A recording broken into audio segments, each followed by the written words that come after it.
नमस्कार, मैं हूं पवन त्यागी। दिल्ली के मुख्यमंत्री और आम आदमी पार्टी के संयोजक केजरीवाल जी आजकल पूरे देश में घूम घूम कर विपक्षी पार्टियों को अपने पक्ष में एकजुट में करने में लगे हुए हैं। मुद्दा उनका है ऑर्डिनेंस को लेकर के। ये ऑर्डिनेंस हालांकि दिल्ली में एलजी को पावर देने के नाम पर जो सुप्रीम कोर्ट का फैसला आया था, उस सुप्रीम कोर्ट के फैसले में यह कहा गया था कि केंद्र सरकार चाहे तो इस पर एक कानून बना सकती है। कानून नहीं है, इसलिए हम एक व्यवस्था दे रहे हैं कि जो दिल्ली की पुलिस है और जमीन के मामले हैं वो केंद्र के पास रहेंगे, ट्रांसफर, पोस्टिंग और बाकी चीजें दिल्ली की सरकार देखेगी। इस पर उसके बाद जो हालात हुए, कई आईएएस अधिकारी और आईपीएस अधिकारियों ने गृह सचिव और मुख्य सचिव और दिल्ली के एलजी को शिकायत दी कि जैसे ही सुप्रीम कोर्ट का यह आदेश आया और दिल्ली सरकार को जो अधिकार दिए, तो क्योंकि दिल्ली में पहले ही कई घोटालों की जांच चल रही है और उस घोटाले की जांच में खास तौर पे जो सतर्कता विभाग है, सतर्कता सचिव का रोल है और उनके पास महत्वपूर्ण जानकारियां और सबूत हैं, तो उनके ऊपर प्रेशर बनाया जाने लगा, यहां तक कि उनको गाली गलौज की भाषा इस्तेमाल की गई। इसके बाद केंद्र सरकार ने एक्शन लिया और एक अध्यादेश के जरिए ये व्यवस्था कर दी कि जो ट्रांसफर पोस्टिंग है वो खाली मुख्यमंत्री के हाथ में नहीं रहेगा, उसके लिए दो अधिकारी और साथ में रहेंगे। एक दिल्ली सरकार के जो मुख्य सचिव हैं वो साथ में रहेंगे और उस पैनल में गृह सचिव भी उसमें साथ में रहेंगे। ये तीन लोग मिलकर किसी भी ट्रांसफर पोस्टिंग को देखेंगे, जो आईएएस अधिकारी होंगे, आईपीएस अधिकारी होंगे और दानिश अधिकारी होंगे। इसके बाद में हमने देखा कि जिस बात को लेकर के फिर अंतिम फैसला एलजी का होगा, लेकिन केजरीवाल जी का कहना है कि ये मेरे अधिकार छीन लिए गए हैं और केंद्र जो अध्यादेश लाया है ये लोकतंत्र की हत्या है और अब सारा विपक्ष एक हो जाए और संसद में इस विधेयक को पास ना होने दें। अब अरविंद केजरीवाल जी इसी के माध्यम से 2024 का विजन देख रहे हैं और उन्होंने ये तक कह दिया मीडिया में तो कि अगर संसद में ये प्रस्ताव गिर जाता है अध्यादेश का, तो ये 2024 का सेमीफाइनल होगा। तो इसलिए उनको लगता है कि ये सेमीफाइनल हो सकता है, लोगों को लग सकता है कौन पार्टी मेरे पीछे आ सकती है, इससे एक निकटता बनेगी, बहाना है लोगों से मिले। तो पहुंच गए महाराष्ट्र और वो उद्धव ठाकरे जी से मिले हैं और उद्धव ठाकरे जी के बाद वो कहा जा रहा है कि वो एनसीपी के चीफ शरद पवार जी से भी मिलेंगे, ममता बनर्जी से भी मिले थे। लेकिन इसी बीच आपको बता दूं कि विपक्ष में इसी मुद्दे को लेकर दो फाड़ होते हुए नजर आ रहे हैं। यहां तक कि कांग्रेस के नेताओं के भी बयान अलग अलग हैं, एक बयान कुछ कहता है, दूसरा बयान इस मुद्दे पर कुछ कहता है।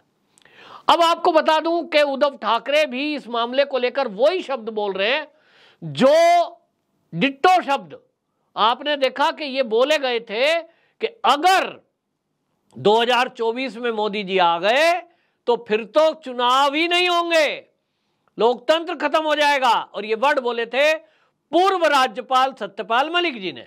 और जब ये बोले थे उस समय बात उठ रही थी कि सत्यपाल मलिक जी को कोई टूल किट तैयार करके दे रहा है, उनको ऐसा बोलने के लिए कहा जा रहा है कि अब बार बार इस बात को बोलो। क्या 2024 में यदि मोदी जी प्रधानमंत्री बन गए तो क्या उसके बाद चुनाव आयोग खत्म कर दिया जाएगा? क्या उसके बाद कोई चुनाव नहीं होंगे?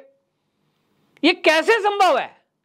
ये लोकतंत्र का देश है, ये कोई पाकिस्तान नहीं है, ये कोई सीरिया नहीं है। जिस तरह की बातें ये विपक्ष फैला रहा है, लेकिन गौर करने वाली बात यह है कि जो शब्द सत्यपाल मलिक जी ने बोले वही उद्धव ठाकरे जी बोल रहे हैं। और उद्धव ठाकरे जी क्या कह रहे हैं? आने वाला साल चुनाव का है, इस बार यदि ट्रेन छूट गई तो हमारे देश का प्रजातंत्र गायब हो जाएगा। हम लोकतंत्र के साथ खड़े हैं और इसलिए हमने ये तय किया है कि हम अरविंद केजरीवाल जी का साथ देंगे। अब आप समझ लीजिए, ये पहली बार नहीं है, एक दूसरे का साथ ये देते ही रहते हैं कई मुद्दों पर। तो ये घोषणा की है, इनकी भी यही भाषा है कि साहब ट्रेन छूट जाएगी, इस बार तो आखिरी बार है, बस इसके बाद तो चुनाव होगा ही नहीं। कहां चले जाओगे भैया आप लोग सब? ये देश की विपक्षी पार्टियां कहां चली जाएंगी? अरविंद केजरीवाल जी जो अब विधेयक को गिराने की बात कर रहे हैं, जो अध्यादेश आया हुआ है उस पर वोटिंग के लिए वोट जुटा रहे हैं। एक तरफ दीदी के साथ फोटो हुई, दीदी से बात हो गई, दीदी ने घोषणा कर दी, ठीक है जी हम आपके साथ हैं, विधेयक को बिल्कुल पास नहीं होने देंगे। लेकिन दूसरी तरफ वहीं पश्चिम बंगाल में अधीर रंजन चौधरी विपक्ष के नेता हैं और वो कांग्रेस के नेता हैं। वो खुलकर कह रहे हैं, वो कह रहे हैं कि टीएमसी और बीजेपी तो मिली हुई है और ये दोनों मिलकर के, और वो तो कहते हैं कि अरविंद केजरीवाल भी हिंदुत्व का मुद्दा चला रहे हैं और हम इनसे अलग होंगे, हम कैसे वोट करेंगे इनको, बिल्कुल अरविंद केजरीवाल के साथ नहीं है। दूसरी तरफ जो कांग्रेस के महासचिव हैं वेणुगोपाल, वो केसी वेणुगोपाल जो पार्टी के महासचिव हैं, वो घोषणा करते हैं कि हम तो जी इस विधेयक के विरोध में वोट करेंगे, ये जो अध्यादेश है इसको हम पास नहीं होने देंगे। अब समझ लीजिए कांग्रेस के अंदर भी दो फाड़ हो गए हैं, एक टुकड़ा कह रहा है हम वोट करेंगे, एक कह रहा है नहीं करेंगे। पश्चिम बंगाल के जो नेता हैं वो देख रहे हैं कि वहां कांग्रेस साफ होती जा रही है, टीएमसी को बढ़ावा मिल रहा है। लेकिन अब मुझे लग रहा है कांग्रेस ने अपने एजेंडे में परिवर्तन किया है, तो अब मुस्लिम एजेंडे पर वापस लौटकर कांग्रेस आती हुई दिख रही है, क्योंकि कर्नाटक में जिस सरकार बनी जिस पैटर्न पर, उनको लगता है कि ये वाला पैटर्न ठीक है, कुछ चीजें फ्री में दो, कुछ फ्री की रेवड़ी बांटो और उसके अलावा मुस्लिम वोट को एकजुट अपने पक्ष में कर लो। तो उनको लगता है कि अधीर रंजन चौधरी की ये चिंता होगी कि ये तो सारा वोट दीदी का हो गया, हमारे पास कुछ बचा नहीं, सरकार बनती नहीं, एक भी एमएलए एमपी जीतता नहीं, तो अधीर रंजन चौधरी जी को अपनी चिंता हो रही है और इसलिए उन्होंने जो बयान दिया है वो दिखा रहा है कि दीदी से वो सहमत नहीं है। तो वो क्या करेंगे, वोट देंगे कि नहीं देंगे, ये दिखाई दे रहा है। लेकिन बयानबाजी जिस कदर हो रही है इससे साफ दिख रहा है कि जहां एक तरफ संसद के विरोध में भी दो फाड़ है विपक्ष में, वहां 19 दल विरोध में है। हम संसद का तो उद्घाटन में नहीं आएंगे साहब, राष्ट्रपति को बुलाते तो आते। आपको गारंटी दे रहा हूं, अगर मोदी जी राष्ट्रपति जी से उद्घाटन करवाते तो ये क्या कहते, लोकसभा स्पीकर से क्यों नहीं करवाया, ओम बिरला जी से कराना चाहिए था, क्योंकि राष्ट्रपति का क्या मतलब, संसद का उद्घाटन तो संसद का हेड है वो करेगा।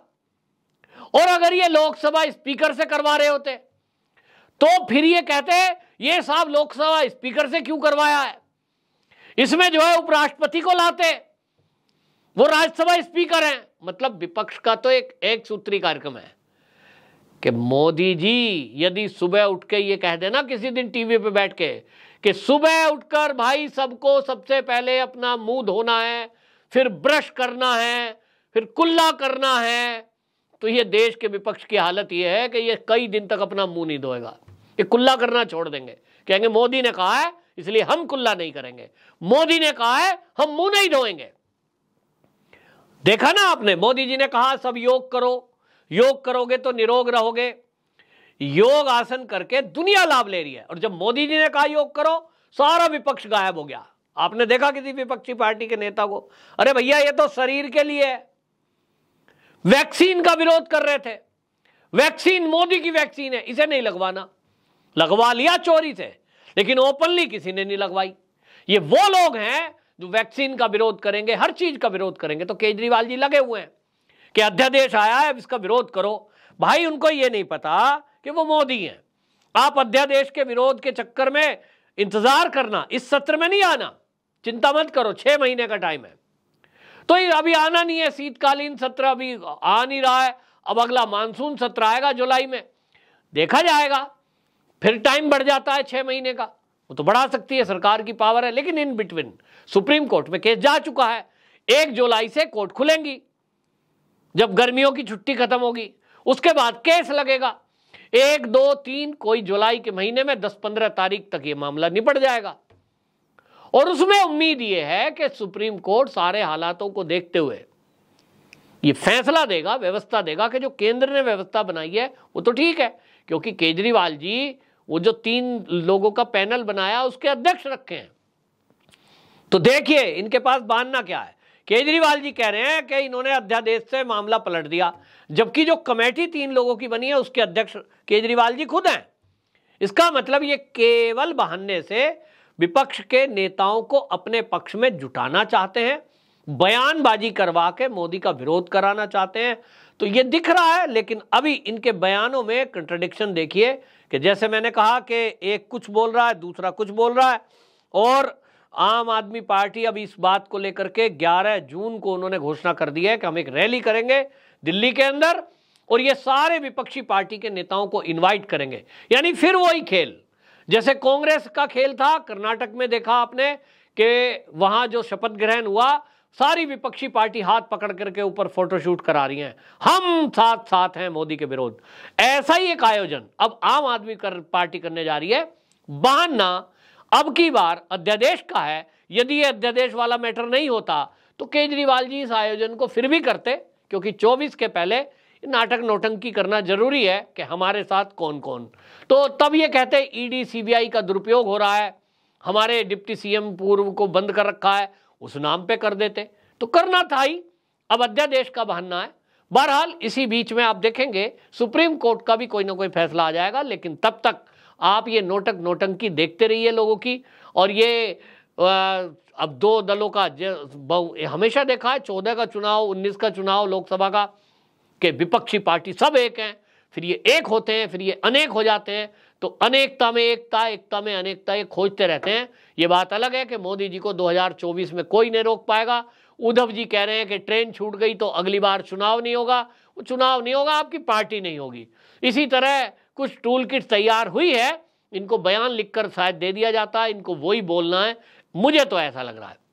आपकी क्या राय है कमेंट बॉक्स में जरूर बताना। वंदे मातरम।